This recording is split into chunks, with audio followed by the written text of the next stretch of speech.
रूपा, ओ रूपा बहू, जल्दी से तैयार हो जा, मेहमान मुंह दिखाई के लिए आते ही होंगे।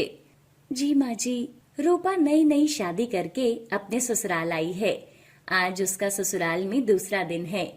घर में मोहल्ले की औरतें मुंह दिखाई के लिए आई हुई थी। रूपा अपने कमरे में तैयार हो रही थी। रूपा की भाभी सुमन भी उसके पास बैठी थी, जिसकी गोद में कुछ दिनों का बच्चा था। तभी बच्चा जोर जोर से रोने लगता है। अरे बेटा, क्या हो गया तुम्हें? चुप हो जाओ। क्या हुआ भाभी? मुन्ना इतना क्यों रो रहा है? तू जल्दी तैयार हो जा, मैं इसे संभाल लूंगी।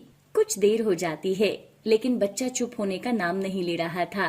भाभी, लगता है मुन्ना को भूख लगी है, आप इसे मेरे पास दो, मैं इसे दूध पिला देती हूँ। अरे नहीं रूपा, यहाँ बहुत सारे लोग आए हैं, किसी ने देख लिया तो? नहीं भाभी, आप दरवाजा बंद कर दो, मैं अपने मुन्ना को ऐसे भूख में तड़पता नहीं देख सकती, मैं इसे दूध पिला देती हूँ। सुमन मुन्ना को रूपा की गोद में देती है और दरवाजा बंद करके वहाँ खड़ी हो जाती है। रूपा अपने मुन्ना को दूध पिलाने लगती है। तभी एक औरत बच्चे की आवाज सुनकर दरवाजे के पास आती है, लेकिन दरवाजा बंद था, इसलिए वो खिड़की से झांकती है तो सामने रूपा एक बच्चे को गोद में लिए उसे दूध पिला रही थी। हे भगवान, ये क्या? ये लड़की तो पहले से ही माँ बनी हुई है। वो औरत जल्दी से जाकर वहाँ बैठी सभी औरतों को सारी बात बता देती है। अरे इनकी बहू तो पहले से ही कहीं मुंह काला करवा के आई है, और इसके मायके वाले भी इस काम में मिले हुए हैं। कुछ देर के बाद बाहर से आवाजें आने लगती हैं। बाहर निकालो इसे गांव से। अरे हमने कहा अपनी बहू को इस गांव से बेदखल कर दो। शादी के दूसरे दिन ही ये माँ कैसे बन गई? तभी रूपा और उसकी भाभी ने दरवाजा खोला।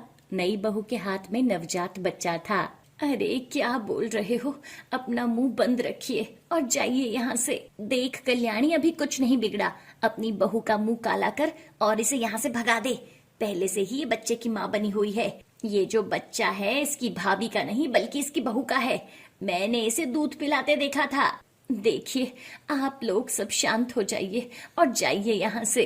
अरे तुम्हारा दिमाग खराब है क्या? सच्चाई जानने के बाद भी इस लड़की को अपने घर में घुसने दे रही हो।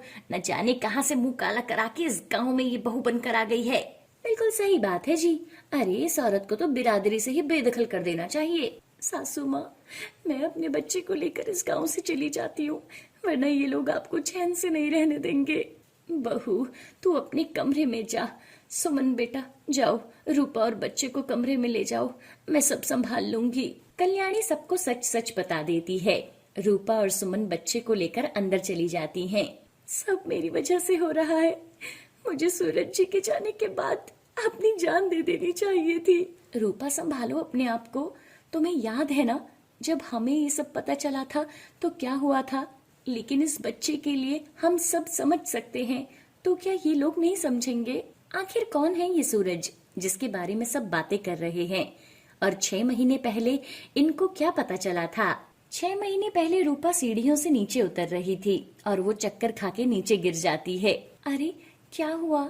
रूपा की भाभी सुमन और माँ आशा भागकर आती हैं और रूपा को उठाती हैं। रूपा, आंखें खोल बेटा, क्या हुआ तुझे? माँ, मैं डॉक्टर को बुलाती हूँ। सुमन जल्दी से डॉक्टर को फोन करके बुलाती है और डॉक्टर घर पर आती है।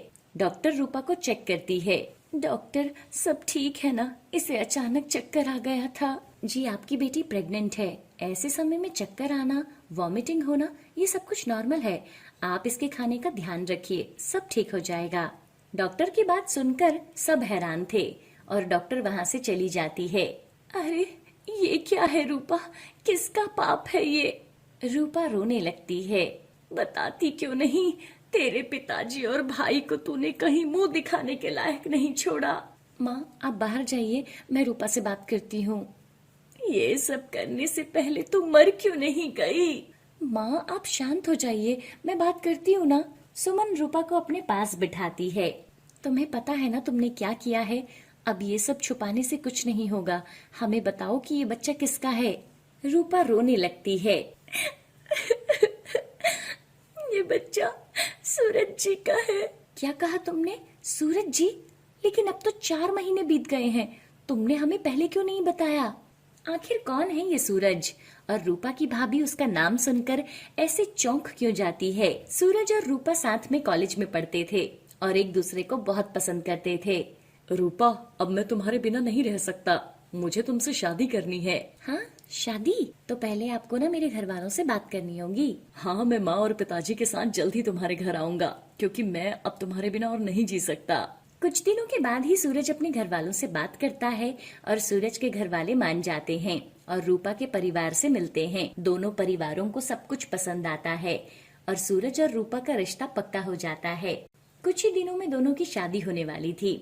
शादी से कुछ दिनों पहले रूपा के परिवार वाले एक शादी में गांव से बाहर गए थे और उस दिन सूरज रूपा से मिलने घर आता है और दोनों कब एक दूसरे के इतना पास आ गए उन्हें पता ही नहीं चला। उस दिन जब सूरज जी यहाँ से वापस अपने घर जा रहे थे तो रास्ते में उनका एक्सीडेंट हो गया और वो मुझे छोड़कर चले गए। सुमन को जब ये बात पता चलती है तो वो रूपा को गले से लगा लेती है। चुप हो जा रूपा, संभालो अपने आप को। सूरज जी के जाने के बाद मुझे कुछ होश नहीं था। सब ठीक हो जाएगा रूपा, बस अब चुप हो जाओ। उसके बाद सुमन अपनी सास आशा को सब कुछ बताती है। माँ, रूपा के साथ भगवान ने पहले ही बहुत गलत किया है, अब हमें सब कुछ ठीक करना होगा। वो सूरज का भाई है ना, अगर हम सूरज के माता पिता को सब सच बता दें तो सब ठीक हो सकता है। माना कि दोनों बच्चों से गलती हुई है, लेकिन अब इसमें एक और जान जुड़ी हुई है, हमें उसके बारे में भी तो सोचना होगा ना। मुझे तो कुछ समझ नहीं आ रहा। जब तेरे पापा को पता चलेगा या लोगों को पता चलेगा तो क्या होगा। माँ, मुझे पहले ना सूरज की माँ से बात करने दो, अगर वो मान जाते हैं तो हम पापा से बात कर लेंगे। उसके बाद सुमन खुद सूरज के घर जाती है और कल्याणी को सारी बात बताती है। देखिए आंटी जी, अब सब आपके हाथ में है। हमारे घर की इज्जत और मेरी ननंद की जिंदगी सब आप ही के हाथ में है। बेटा, मैंने अपना बेटा खोया है, उसकी आखिरी निशानी को मैं कुछ नहीं होने दूंगी। मैं आज ही अपने छोटे बेटे गौरव से बात करती हूँ और उसे यहाँ आने को कहती हूँ। कल्याणी अपने बेटे गौरव को फोन करके सब कुछ बता देती है। माँ, आपको जैसा ठीक लगे, मैं तैयार हूँ। मैं कुछ ही महीनों में एग्जाम देकर इंडिया आ जाऊंगा। कुछ महीनों के बाद रूपा और गौरव की शादी हो जाती है और आज गांव वालों को भी रूपा के बच्चे के बारे में मालूम हो जाता है। गौरव की माँ ने सारी बात अपने गांव वालों को बताई। कल्याणी की बात सुनकर सबकी आंखों में आंसू थे। सबका यही मानना था, जो गलती अनजाने में बच्चों से हुई उसकी सजा उस बेजुबान को देना ठीक नहीं था। अरे कल्याणी, मुझे माफ कर देना, मुझे दूसरों से बात करने से पहले आपसे बात करनी चाहिए थी। कोई बात नहीं बहन जी, इस बात को शायद ऐसे ही सबके सामने आना था। उसके बाद गांव वालों ने रूपा को अपनी गांव की बहू स्वीकार किया और बच्चे और बहू दोनों की मुंह दिखाई एक साथ की। कुछ दिनों के बाद गौरव की दूसरे देश में अच्छी नौकरी लग गई और वो अपने पूरे परिवार को दूसरे देश ले गया, जहां सब खुशी खुशी रहने लगे। सूरज भैया, मुझे अपने लिए नया सूट लेना है, मुझे 500 रुपए दीजिए। सूरज, रहने दे, इसका तो हर रोज का यही है। अच्छा, आपको भी ना 500 रुपए देने हैं मुझे, समझे? मैं तुम दोनों की गर्लफ्रेंड के बारे में वरना मम्मी को बता दूंगी। अरे धीरे बोल, पागल माँ सुन लेगी। ये पकड़ पैसे और अब अपना मुंह बंद रखना। ठीक है। उसके बाद दोनों भाई काम पर चले जाते हैं। ये है कुंती का परिवार। कुंती के 3 बच्चे थे, जिनमें से 2 लड़के अजय और सूरज और एक लड़की रूपा थी। बिन बाप के बच्चों को कुंती ने खूब प्यार से पाला था, उन्हें कोई तकलीफ नहीं होने दी। माँ और बाप दोनों की जिम्मेदारियां उसने बखूबी निभाई। समय बीता और तीनों बच्चे जवान हो गए। अजय और सूरज अच्छी कंपनी में नौकरी पर लग गए, जहां उन दोनों को अपने मालिक की अमीर घर की 2 बहनों सुजाता और रिया से प्यार हो गया। कुंती को भी दोनों लड़कियां पसंद आ गई। फिर सबकी रजामंदी से शादी की तारीख पक्की हो गई। माँ, मैं तो अपने भाइयों की शादी में ना लहंगा पहनूंगी। हाँ, तू तो ऐसे तैयारी कर रही है जैसे हमारी नहीं बल्कि तेरी शादी हो। और क्या भला, आखिर क्या जरूरत है बेकार का खर्चा करने की। माँ, ये तो तुम्हारी ही साड़ियों से कोई पहन लेगी। अरे आखिर तुम दोनों भाइयों की इकलौती बहन है, इतना तो हक बनता है इसका। फिर कुंती ने अपने पैसों से रूपा के लिए लहंगा बनवा दिया। ऐसे ही शादी वाला दिन भी आ गया और कुंती की दोनों बहुएं ब्याह करके घर में आ गई। कुछ दिन ऐसे ही बीत गए। एक रोज, बस अब जल्दी से अपनी बेटी के हाथ भी पीले कर दूं तो मैं अपने सारे फर्जों से मुक्त हो जाऊंगी। वैसे भी मैं अस्थमा की मरीज हूँ, न जाने कब क्या हो जाए। क्या माँ, आप भी ना? तभी कुंती की दोनों बहुएं वहां आती हैं। अगर दोनों माँ बेटी की खुसर फुसर खत्म हो गई हो तो घर के कुछ काम कर लें। और नहीं तो क्या, हम दोनों सारा दिन किचन में रहकर खाना बनाएंगी क्या? ना बाबा ना, हमसे ये नहीं होगा। चल रूपा, रसोई में बर्तन रखे, उन्हें धो दे, फिर खाना बना ले जाकर। इस तरह दोनों अमीर घर से आई बहुएं सास और ननंद से घर के काम करवाने लगी। दोनों बड़े घर से आई थी, लेकिन फिर भी उनके मन में बहुत लालच था। सुनिए जी, माँ जी ना रिया को कुछ ज्यादा ही प्यार करती हैं। अब कल की बात ले लो, माँ जी ने अपनी सोने की अंगूठी रूपा को दे दी। हाँ, मुझे तो डर है कहीं वो एक दिन ना ये घर भी उनके नाम न कर दे। और क्या, वैसे भी किसी के मन में कपट आते देर कहाँ लगती है। दोनों बीवियों ने अपने पति के मन में बीज बो दिया। फिर क्या था, अगले ही दिन अजय और सूरज वसीयतनामा लेकर अपनी माँ के पास पहुंच गए। माँ, इन पेपर्स पर साइन कर दो। कैसे पेपर्स? क्या लिखा है इसमें? इसमें यही लिखा है कि आपको कुछ हो गया तो आपकी सारी प्रॉपर्टी हम दोनों में बंट जाएगी। अपने जीते जी तो मैं ऐसा हरगिज नहीं करूंगी। माँ, आप मेरी चिंता क्यों कर रही हो? वैसे भी तो अभी मैं पढ़ ही रही हूँ। आप ना ये घर बेझिझक होकर साइन कर दो।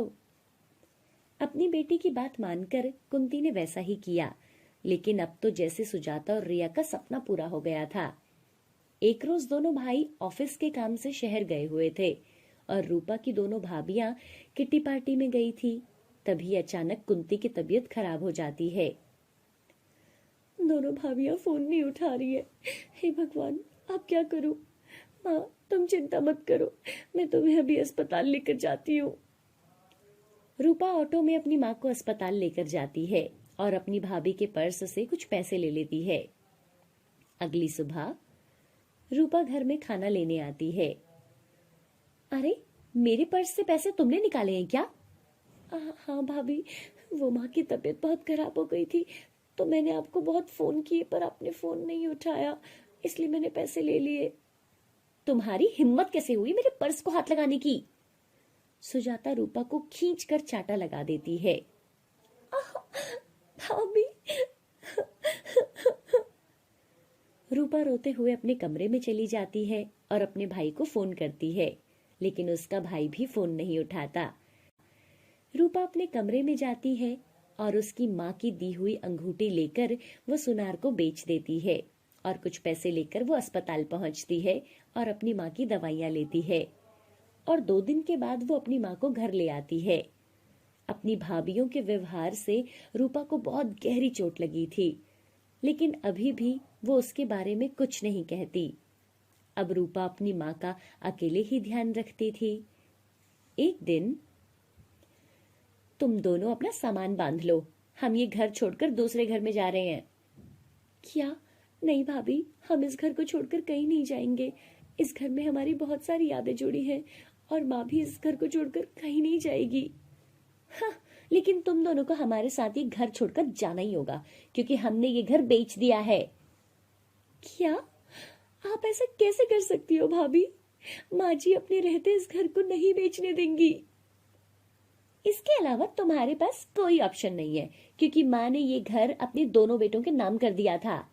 दरअसल उस रोज रूपा के भाइयों ने वो वसीयत अपने नाम करवा ली थी, रूपा के नाम नहीं। भाभी, आप माँ को ऐसा कुछ मत बताना, नहीं तो वो ये सब नहीं झेल पाएगी। मैं माँ से खुद बात करती हूँ।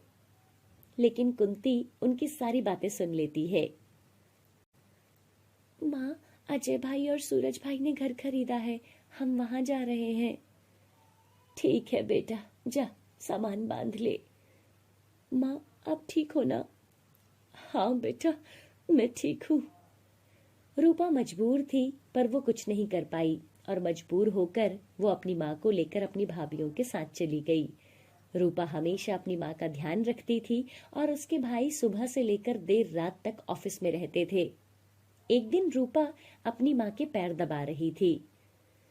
तुम्हारी ये सेवा हो गई हो तो जरा इधर आओ। और माँ जी, अब आप भी ना अपना ये ड्रामा बंद करो और घर के अंदर जाके काम करो। आखिर कब तक मुफ्त की रोटियां तोड़ोगी? हाँ हाँ, अब उठो और रसोई में पड़े बर्तन मांज लो। उसके बाद कपड़े भी धो लेना। माँ, आप आराम करो, मैं सब कुछ कर लूंगी। तुम पहले रसोई में जाकर नाश्ता बना लो, बाकी काम माँ कर देगी। रूपा कुछ नहीं बोलती। उसे डर था कि कहीं उसकी भाभियां उन दोनों को घर से निकाल ना दे। ऐसे में वो अपनी माँ को लेकर कहाँ जाएगी। अब रूपा और कुंती सारा दिन घर का काम करते थे। रूपा बेटा, तू जाकर अब पढ़ाई कर ले, मैं ये बर्तन सब कुछ कर लूंगी। रूपा रात रात भर पढ़ने बैठती। एक दिन घर में अजय और सूरज की बिजनेस पार्टी थी। उसमें क्लाइंट्स के साथ उनकी वाइफ भी आई थी। सारी तैयारियां रूपा और उसकी माँ अकेले ही कर रही थी। तभी पार्टी में एक औरत सुजाता से कुंती और रूपा के बारे में पूछती है। ये दोनों कौन है सुजाता? अरे ये हमारी नौकरानियां हैं। ये सुनकर रूपा को बहुत बुरा लगा और वो बिना किसी से कुछ कहे अपनी माँ को लेकर वो घर छोड़कर चली जाती है। अगली सुबह वो दोनों अपने पतियों को बताती है कि रूपा किसी लड़के के साथ भाग गई है और माँ को भी वो अपने साथ ले गई है। ये रूपा को माँ ने कुछ ज्यादा ही सर पर चढ़ा लिया था। हाँ हाँ भैया, देखो तो आज उसकी गलती में फिर से माँ ने उसका साथ दिया है और देखो उसी के साथ चली गई। इधर माँ बेटी एक छोटे से किराए के घर में रहने लगी, जहाँ वो ट्यूशन पढ़ाकर अपना और अपनी माँ का खर्चा निकाल रही थी और साथ ही अपनी पढ़ाई भी करती है। समय बीतता रहा और एक दिन उसकी मेहनत रंग लाई। उसने एसएससी की परीक्षा पास कर ली और फिर क्या था, रूपा इनकम टैक्स ऑफिसर बन गई। ऐसे ही समय बीता और एक रोज, हाय राम, हम तो लुट गए, बर्बाद हो गए। अरे क्या हुआ, ऐसे क्यों चिल्ला रही हो? अरे हमारे हस्बैंड के दफ्तर में पुलिस वालों की रेड पड़ी है, सब कुछ खत्म हो गया रिया।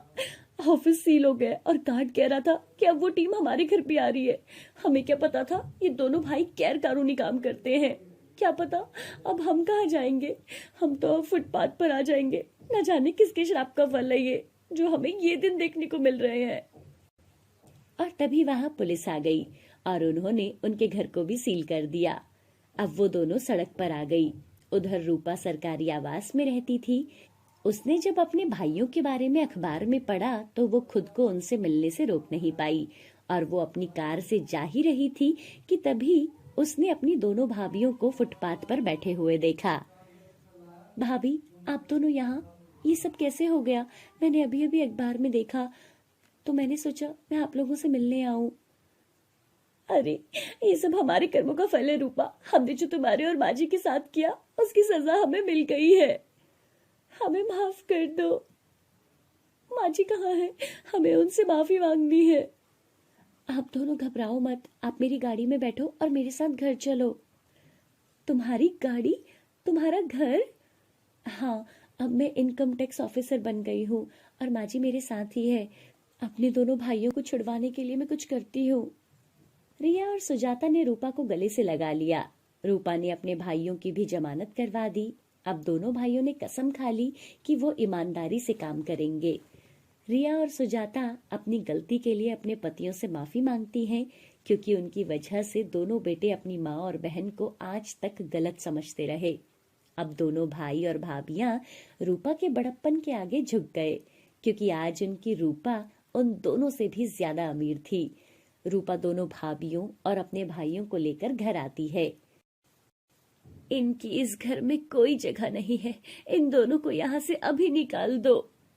माँ, भाई आपसे कुछ कहना चाहते हैं। नहीं बेटा, जो इन्होंने हमारे साथ और तुम्हारे साथ किया है वो मैं कभी नहीं भूल सकती। अब मैं इनकी कभी भी शक्ल तक देखना नहीं चाहती। फिर अजय और सूरज अपनी माँ से माफी मांगते हैं। सुजाता और रिया भी अपने किए पर बहुत शर्मिंदा थी। कुंती सबको माफ कर देती है और एक बार फिर खुशी खुशी वो सब लोग मिलकर रहने लगते हैं।